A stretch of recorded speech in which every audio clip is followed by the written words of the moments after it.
Hello all, it's Adam aka Adari Bros, and today I have a very special locomotive to share with you all. This is probably one of the nicest brass models ever made. It was produced in 2016, early in the year. These are the precision scale Chesapeake and Ohio Alleghenies. These are extremely rare and desired models. And I say that because they came out at the beginning of the year at $3 grand, and one just sold for $4. So I'm honored to even have this engine in my possession for the time being. It's actually a friend's, but I'm doing some work to it.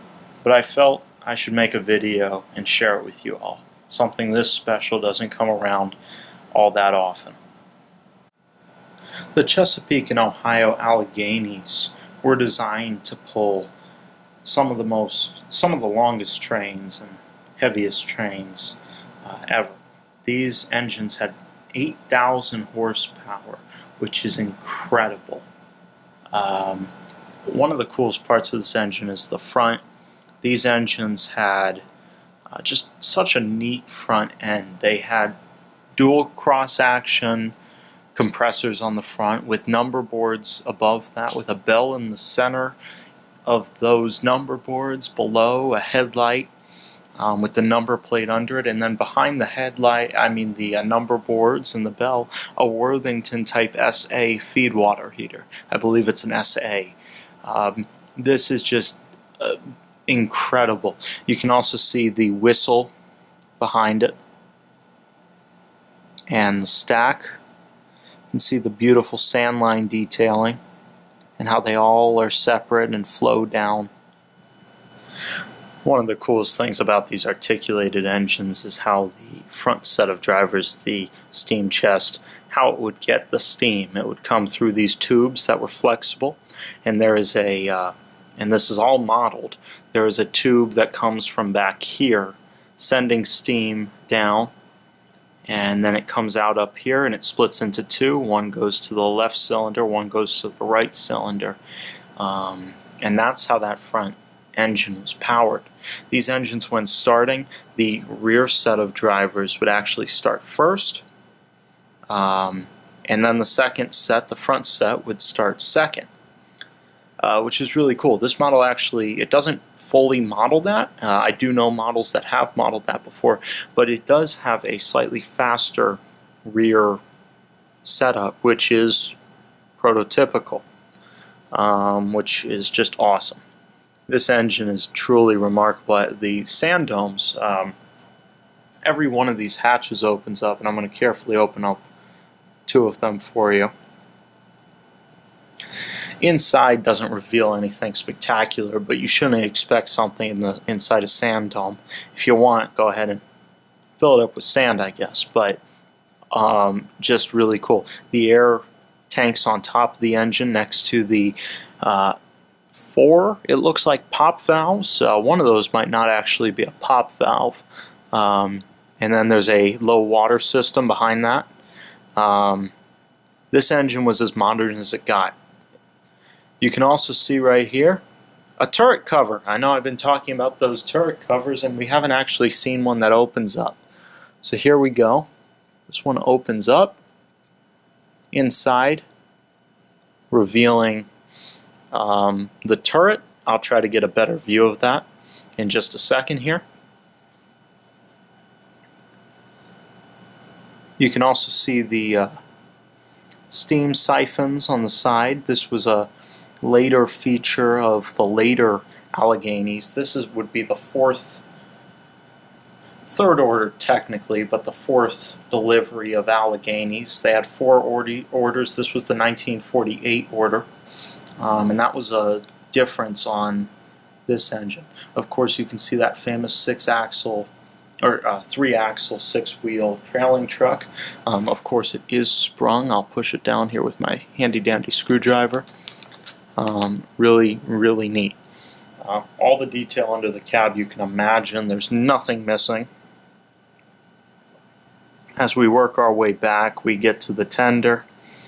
One of the coolest things about this tender, I think anyway, is the way they're set up. These were so tall at the back with so much water, they needed a 4-axle trailing truck, but a 3-axle front truck on the tender. Really amazing. You can also see the truss plates right here. I'll try to zoom in on all this and put them over the video. You can also see in here, this opens up carefully. Maybe. I'm not going to force that one open. I know it does open though. All of these doors for the water fill hatches open up as well. I'm not going to force them all the way back to where they're supposed to go, but they do go all the way back. Just displaying that they do open, really. Inside there's no grate or anything to prevent dirt or debris getting in. However, that can be added easily. That it has the sound enclosure in there to keep the sound as loud as it can go, which I actually prefer because that's exactly what I'm doing on this engine. This locomotive has lighting bizarre, really. It's amazing. It has the rear light here. There aren't marker lights on the back. These wouldn't have had them unless an engineer were to put them on, but in this case I don't think they would have had them like always there like some engines. You can also see the tender deck light right here, and if I lift the camera a little bit, you can see the stoker light right here. There's also a light at the top of the cab, which I don't think you can see at this angle, which would light the cab apron between the engine and the tender. Of course, the lettering on this engine is absolutely perfect.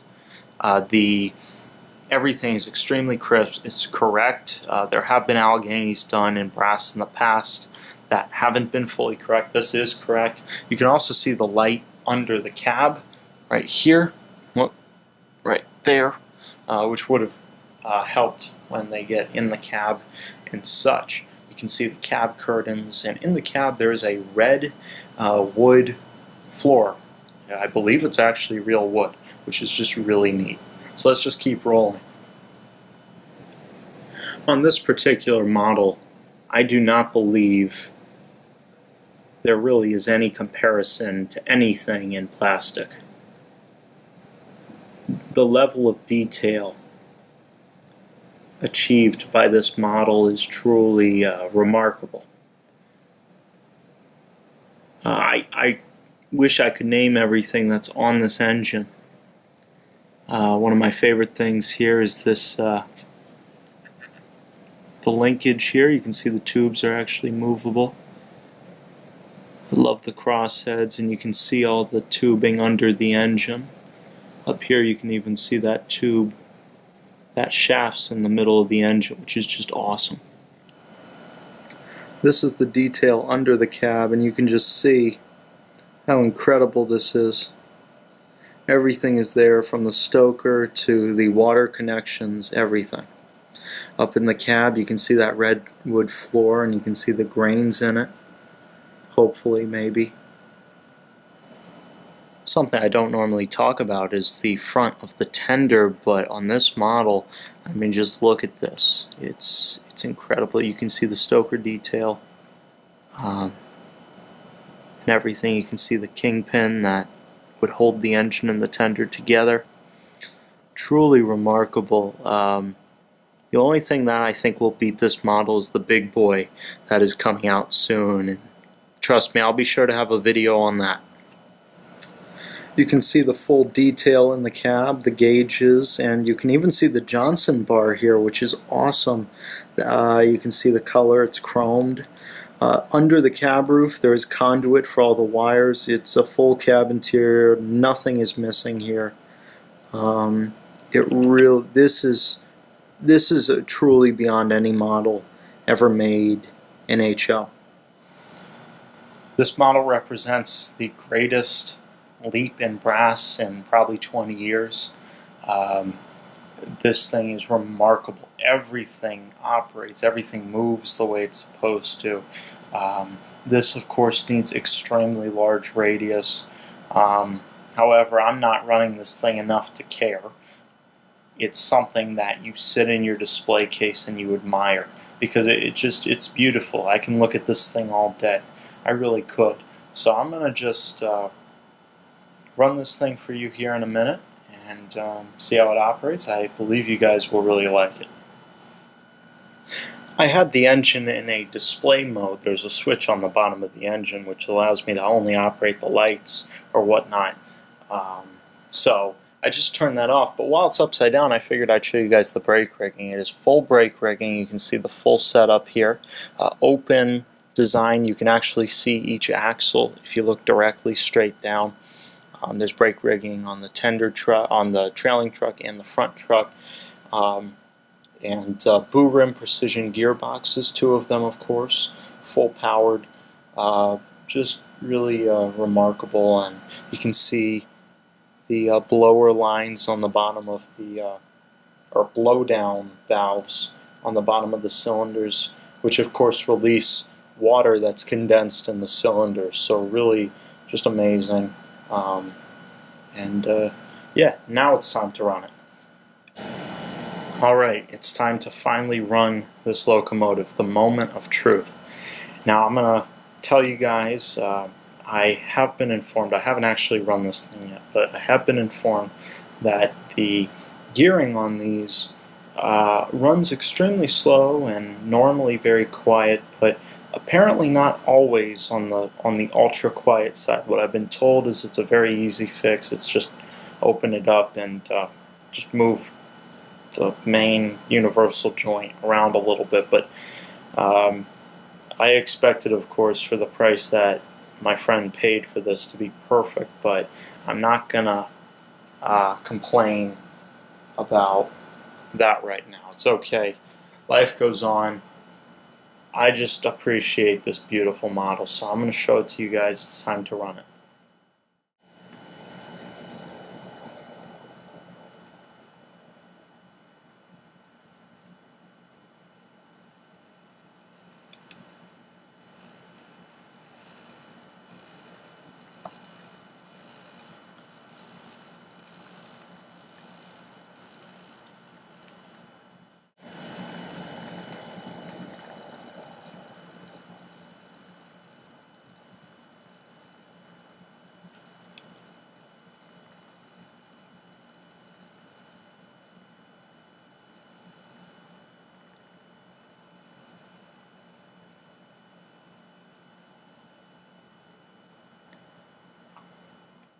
Well, mine runs pretty smooth. This is, once again, I've looked. I have 30 brass engines sitting in a display case, and this blows every single one out of the water. I can't wait to get DCC in it and run it on my layout. But this is just so incredible. The detail is perfect. You cannot beat this model. Nothing will. You can tell me you can name 1,000 models that are quote-unquote better than this. The only thing I'll say is probably better than this is the forthcoming Big Boy, as well as some European Microfine Mechanic, Micro Medikit brass models. However, those are also in a different type of modeling thing. So truly, this is the best American model ever made. Precision Scale knocked it out of the park. I've been showing you guys clips of all the detail throughout this thing. I hope you guys enjoy it. This thing is remarkable. If any of you have the chance to purchase one of these, I highly recommend it. Yes, very expensive, and this is probably the most expensive model I'll be showing on these videos, at least until the Big Boy comes out. But these are just remarkable. There is nothing that at the moment can beat this model. I'm looking forward to seeing more beautiful models from Precision Scale. They really make a great model, and Boo Rim does a fantastic job. So go Boo Rim. This is probably one of my longer brass review videos, but I think it's worth it. And I hope you guys all enjoyed this. If you guys have any questions, comments, concerns, whatever, put them in the comments section. Please like, subscribe, it really helps. And we'll see you guys in the next video. Peace.